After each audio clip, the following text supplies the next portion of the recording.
துளாராசிக்காரங்க எவ்வளவுதான் பணம் சம்பாரிச்சாலும் அந்த பணத்தை உங்களுக்குன்னு உங்கள் விருப்பத்துக்கு வாழ முடியாத சூழ்நிலையில் ஒரு அனுபவிக்க முடியாத சூழ்நிலையில் வாழ்ந்துட்டு வரீங்கன்னு சொல்லலாங்க.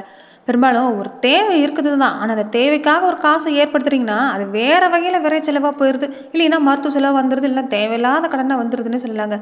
திறமை இருக்குது, உழைப்பு இருக்குது, உழைப்பு கொடுக்க தயங்குறதில்ல. எதுவாக இருந்தாலும் வருது வரட்டும் பார்த்துக்கலான்னு தான் இந்த நேரம் நீங்கள் செயல்படுறீங்க.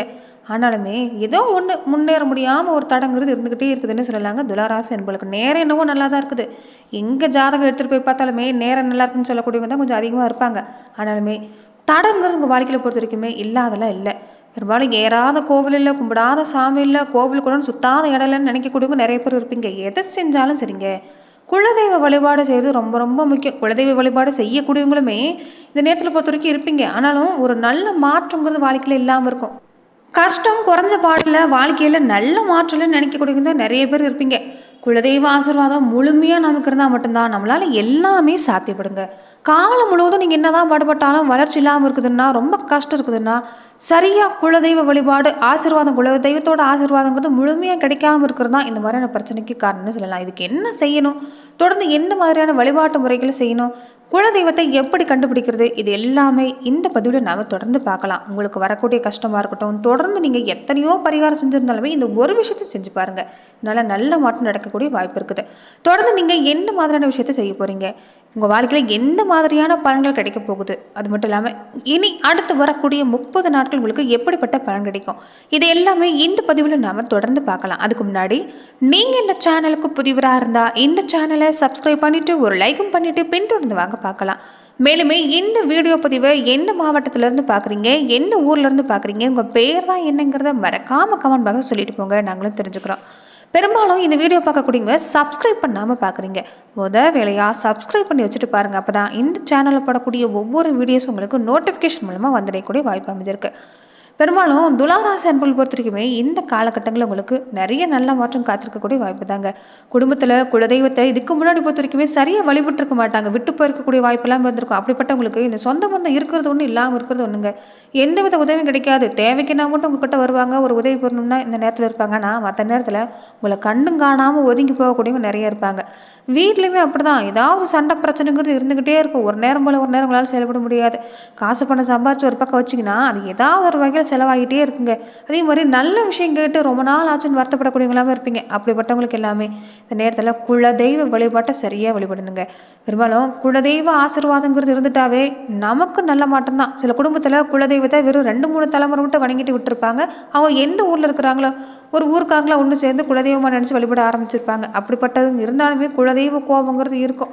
குலதெய்வத்தால் நல்ல பலன் கிடைக்காமல் இருக்கக்கூடிய வாய்ப்பு எல்லாமே இருக்குது. அப்படிப்பட்டவங்க உங்களுடைய சுய ஜாதக ரீதியாக உங்களுடைய அதாவது மூத்த குழந்தை வழியாக பொறுத்த வரைக்குமே சுய ஜாதகத்தை கண்டுபிடிக்கலாம். குலதெய்வம் எதுங்கிறத கண்டுபிடிக்கலாம்.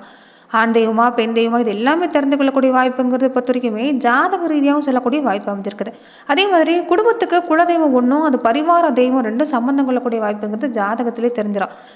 உங்களை பொறுத்த வரைக்குமே இதில் பாதிப்பு இருக்குதுன்னா, முன்னாடி 7 தலைமுறை பங்காளி 3 தலைமுறை பங்காளி ஒன்று சேர்ந்து எங்கே வாழ்ந்துருக்குறாங்களோ அந்த ஊரில் பொறுத்த வரைக்குமே நீங்கள் விசாரித்து பார்த்தா கிடைக்கக்கூடிய வாய்ப்பு இருக்குது. குடும்பத்தில் மூத்த பெரியவங்க யாருமே இல்லை, இருக்கிறவங்களுக்குமே குலதெய்வம் தெரியலன்னு நினைக்கக்கூடியவங்களுமே இந்த ஒரு விஷயத்தை செய்ய பாருங்கள். குலதெய்வத்தை தொடர்ந்து வழிபாடு செஞ்சுட்டு இருக்கக்கூடியவங்களுமே இந்த காலகட்டங்களில் உங்களுடைய குலதெய்வ கோவிலுக்கு குலதெய்வ கோவிலுக்கு போகிறதுக்கு முன்னாடி அதிகாலை நேரமாக எழுந்து வீட்டை நல்லா சுத்தம் செஞ்சு பிரம்ம முகூர்த்த நேரத்தில் வீட்டில் தீபம் போட்டுட்டு நீங்கள் தொடர்ந்து உங்கள் குலதெய்வ கோவிலுக்கு போய் 5 முக குத்து விளக்கு தீபம் ஏற்றிங்க. அதாவது வீட்டில் 5 முக குத்து விளக்கு தீபம் ஏற்றி நீங்கள் வழிபாடு செய்யணும். கோவிலுக்கு போகிறப்ப மண் அகல் விளக்கில் நீங்கள் தீபம் ஏற்றி வழிபாடு செய்யணும். தொடர்ந்து தீபம் ஏற்றுறப்ப 1 துளி தேன் 5-6 மிளகு போட்டு அதில் தீபம் ஏற்றி வழிபாடு செய்ய பாருங்கள். நீங்கள் தொடர்ந்து குலதெய்வம் இதுக்கு முன்னாடி வழிபாட மறந்தவங்க, வருஷக்கணக்காக குலதெய்வத்தை வழிபாட மறந்தவங்க தொடர்ந்து அந்த நாட்கள்லேருந்து நீங்கள் 41 நாட்கள் தொடர்ந்து நீங்கள் உங்கள் கோவிலில் தீபம் ஏற்றி வழிபாடு செஞ்சுட்டு வரணுங்க. சர்க்கரை பொங்கல் நெய்வேத்தியம் செஞ்சு குலதெய்வத்துக்கு உண்டான இஷ்டப்படையிலிட்டு நீங்கள் தொடர்ந்து வழிபாடு செய்யணும். எங்கள் குலதெய்வமே எவ்வளவு மன வருத்தம் இருந்தாலும் சரி, எங்களை காத்தருளும், நாங்கள் செஞ்ச தப்பை நீங்கள் மன்னிச்சு எங்களை நீங்கள் காத்தருளுன்னு மனதார வேண்டிக்குங்க. படையில் சமர்ப்பணம் செஞ்ச பின்னாடி வீட்டுக்கு வந்துமே நீங்கள் இதே மாதிரி தான் செய்யணும். அதாவது குத்து விளக்கு 5 முக குத்து விளக்கு ஏற்றி அதோட தண்டு பாகத்தில் ஒரு புதிய துணி வஸ்திரம் சாத்தி பூ சாத்தி அதுக்கு மேலே தேங்காய் பழம் வெத்தலை பாக்கு வச்சு சக்கரை பொங்கல் வச்சு நீங்கள் தீபதூபம் காட்டி உங்கள் குலதெய்வத்தை வரவேற்கணும். குலதெய்வத்தை வரவேற்ற பின்னாடி உங்களால் முடிஞ்சதை அன்னதானமும் செய்ய பாருங்கள். இப்படி தொடர்ந்து நீங்கள் 41 நாட்கள் விரதம் இருந்து வழிபாடு செய்கிறப்ப குலதெய்வத்தோட ஒரு கோபங்கிறது இல்லாமல் போகக்கூடிய வாய்ப்பு இருக்குது. அதே மாதிரி குலதெய்வம் தெரியாதவங்களுக்கு இதுதான். இப்படி நீங்கள் சொல்கிறப்ப இதை செய்யறப்ப உங்கள் குலதெய்வத்தை நீங்கள் எங்களுக்கு குலதெய்வம் தெரியல, விரைவிலேயே நீங்கள் யாருன்னு எங்களுக்கு காட்டுங்கன்னு வேண்டிக்குங்க. இன்னொரு முறை இருக்குது. உங்கள் வீட்டோட தலைவாசப்படையில் நிலைய கழுவி மஞ்சள் பூசி குங்குமம் சந்தனிட்டு புது துணி சாத்தி வெத்தலை பாக்கு பழம் வச்சு பொங்கல் இட்டு நிலவாசப்படியில் முதல்ல நீங்கள் பொறுத்த வரைக்குமே குலதெய்வத்தை நினச்சி வேண்டி நிற்கணும். அதுக்கு பின்னாடி தான் வீட்டில் தீபம் ஏற்றி இந்த வழிபாட்டு செய்யணும். இப்படி செய்கிறப்ப ரொம்ப நல்ல மாற்றம் கிடைக்குங்க. குலதெய்வ வழிபாடுங்கிறது குலதெய்வத்தை வழிபாட மறக்கிறதுனால மட்டும் ஏற்படக்கூடிய தோஷம் கிடையாது. நமக்கு பொறுத்த வரைக்குமே நம்ம குடும்பத்துக்கு முன்னாடி வாழ்ந்தவங்க எல்லாமே ஏதாவது ஒரு வகையில் இந்த வாயில்லாத ஜீவன், இந்த பசுக்களை வதை செய்கிறது, அதே மாதிரி பெற்றவங்களை கைவிட்டவங்க, வயசானவங்களை கைவிட்டவங்க, இந்த முன்னோர்களை சரியாக முறையாக கும்பிடாமல் விட்டவங்க, அதே மாதிரி பெண் வழியில் நிறைய மன சங்கடங்களை ஏற்படுத்துறவங்க இப்படி இருந்தாலுமே குலதெய்வத்தோட கோபங்கிறது இருக்கும். அப்படிப்பட்டவங்களுக்கு எல்லாமே குலதெய்வ கோவிலுக்கு போகணும்னு நினச்சாலே ஏதாவது ஒரு தடங்கிறது இருந்துக்கிட்டே இருக்கும். அப்படிப்பட்டவங்க ஒரு சாதாரண விஷயந்தாங்க. உங்களால் முடிஞ்சதை நீங்கள் அன்னதானம் செய்கிறது நல்லது. அதே மாதிரி ஏழை எளியவங்களுக்கு உங்களால் முடிஞ்சது, ஏழை பள்ளி குழந்தைங்களுக்கு உங்களால் முடிஞ்ச கல்வி சம்மந்தப்பட்ட விஷயம் செய்கிறது. அதே மாதிரி புது துணி, ஒரு காவல் அரிசி, வெள்ளம் கலந்த சோறு, இது எல்லாமே உங்கள் கோவிலில் பொறுத்த வரைக்கும் உங்கள் குலதெய்வத்துக்கு நீங்கள் படைச்சி அதை நீங்கள் அன்னதானமாக மற்றவங்களுக்கு கொடுக்குறதும் ஒரு நல்ல பலனை கிடைக்கக்கூடிய வாய்ப்பு இருக்குது. இதனால் உங்கள் வாழ்க்கையில் நல்ல மாற்றம் உண்டு. எந்த தடையாக இருந்தாலும் நீங்கள் கூட வாய்ப்பு அமைஞ்சிருக்குது. இந்த விஷயத்தை தொடர்ந்து செஞ்சுட்டு வர பாருங்கள், நல்ல மாற்றம் தான். தொடர்ந்து பார்த்தீங்கன்னா துலாம் ராசி அன்பர்கள் எப்படிப்பட்ட பலனை இனி அடுத்து வரக்கூடிய 30 நாட்களுக்கு நீங்கள் பெற போறீங்கிறத நாம மேலுமே இந்த பதிவில் பார்க்கலாம். மேலுமே துலாம் ராசி அன்பர்கள் உங்கள் வாழ்க்கையில் தொடர்ந்து நீங்கள் பல்வேறு விதமான பிரச்சனைகளை சந்திச்சுக்கிட்டே இருக்கிறீங்க. அதுக்கு நீங்கள் ஜோதிட ரீதியாக தீர்வு காண விருப்பப்படுறீங்க. மேலும் இந்த ஜாதக ரீதியான சந்தேகமாக இருந்தாலும் சரி, இந்த குலதெய்வ வழிபாட்டில் ஏதாவது சந்தேகம் இருந்தாலும் சரி, தாராளமாக நீங்கள் டிஸ்கிரிப்ஷனில் தொலைபேசின்னு கொடுக்கப்பட்டிருக்கு. நீங்கள் எந்த விதமான சந்தேகமாக இருந்தாலும் தாராளமாக நீங்கள் தொலைபேசி மூலமாக தொடர்பு கொண்டு கூட உங்களோட பிரச்சனைகளுக்கு தீர்வு காணலாம். தொடர்ந்து வரக்கூடிய நாட்கள் பொறுத்த வரைக்குமே துளாராசி அன்பர்களுக்கு சிறப்பான நேரம் தாங்க. இந்த காலகட்டங்களில் வருமானம் ரெட்டிப்பான லாபம் கிடைக்கும். ஆரம்பத்தில் ஒரு மந்தமாக இருந்திருக்கும், தொழில் நல்லபடியாக நடக்கலையேங்கிற ஒரு காவலர் கூடியவங்களா இருப்பீங்க, எந்த தொழில் செய்யக்கூடியவங்களா இருந்தாலும். ஆனால் அடுத்தடுத்து வரக்கூடிய நாட்களில் உங்களுக்கு சிறப்பான பலன், நல்ல லாபம் பார்க்கக்கூடிய வாய்ப்பு இருக்குதுங்க. எந்த தொழில் செய்யக்கூடியவங்களா இருந்தாலும் கொஞ்சம் முயற்சி கொடுத்தீங்கன்னா, கவனம் கொடுத்தீங்கன்னா அதில் நல்ல லாபம் பார்க்கலாம். வேலையிலுமே கொஞ்சம் வேலைச்சும் அதிகமாக தான் இருக்கும். ஒரு இடத்துல நிற்க முடியாத அளவுக்கு ஓடிக்கிட்டே இருப்பீங்க. வேலைச்சமுங்கிறது கொஞ்சம் அலைச்சலுங்கிறது இருந்துக்கிட்டே இருக்கும். ஆனாலுமே நல்ல லாபம் பார்க்கக்கூடிய வாய்ப்பு அமைஞ்சிருக்குது. அலைச்சல் அதிகமாக இருக்கிறதால உடம்புல ஒரு சோர்வு இருக்கும். நேரம் கிடைக்கிறப்ப ஓய்வு எடுத்துக்கிறது நல்லதுங்க. வேலையில் பொறுத்த வரைக்குமே சின்ன சின்ன பிரச்சனை இருக்கும். ஆனால் அது எல்லாமே நீங்கள் கண்ணுங்கிறதுமா பார்க்கணும். மற்றவங்க கிட்ட ஒப்படைக்கக்கூடாது பொறுப்பு. அதே மாதிரி பண வரத்துக்கு வருமான வாய்ப்பு எல்லாமே சிறப்பாக இருக்குது. ஆனால் எதுவாக இருந்தாலும் நேர்மையான முறையில் மட்டும் இந்த நேரம் பெற முயற்சி செய்ய பாருங்கள். பணம் வருதுங்கிறதுக்காக இந்த நேரம் ஏதாவது ஒரு தப்பான விஷயம், அதாவது சட்டத்துக்கு புறமா நடக்கிறதா இருக்கட்டும், உங்களால் நீதி நேர்மைக்கு கட்டுப்பட்டு நடக்கக்கூடியங்கன்னு கேட்டிங்கன்னா இந்த துளாராசிக்காரங்க தான். ஆனால் இந்த நேரம் இந்த மாதிரியான வாய்ப்பு எல்லாமே கொஞ்சம் அதிகமாக வரத்துக்கு பெரும்பாலான துளாராசி அன்பர்களுக்கு இருக்குது. ஆனால் நீங்கள் தப்பி தவறி அந்த விஷயத்தில் ஈடுபட்டுறாதீங்க. எதுவாக இருந்தாலும் இந்த நேர்மையான முறையில் நீங்கள் பாடுபட்டீங்கன்னா நிச்சயம் நல்ல பலன் கிடைக்கக்கூடிய வாய்ப்பு இருக்குது. அதே மாதிரி பயணங்கள் கொஞ்சம் அதிகமாக இருக்கும். மகிழ்ச்சியான செய்தி எல்லாமே காத்திருக்குதுங்க.